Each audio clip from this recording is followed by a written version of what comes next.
Well, no lecture material here. I just wanted to show you some photos of some of the people we're going to be encountering during the semester. I guess they're probably not the most attractive crew.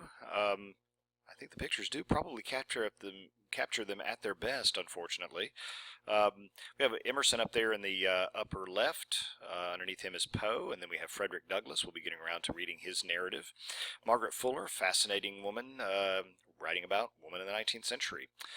Hawthorne, we'll be reading some of his fiction. Harriet Jacobs, which we don't have a photo of there. Yes, we do. There she is. There she is, right underneath there. I'm going blind here. Next to her is Harriet Beecher Stowe, and then Henry David Thoreau.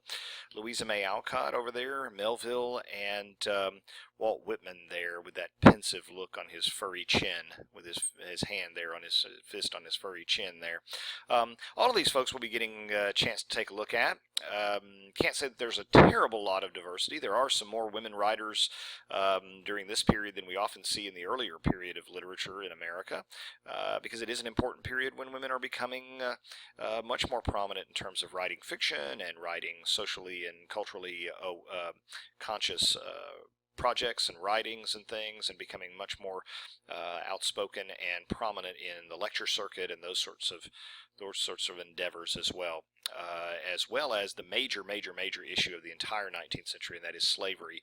And from that we see Harriet Jacobs and Frederick Douglass emerging as two early voices in the earlier part. Remember, we end this period at the Civil War, so there aren't an awful lot of opportunities for African American writers to write or give lectures, but we see with Jacobs and Douglass at least two very important voices in terms of that issue of slavery. Of course, later in the 19th century, you get many more African American writers having the opportunity to publish than you do prior to that. So just some opportunity here to match names with faces, and as we press on with the semester, you can come back and take a look at these guys if you want to.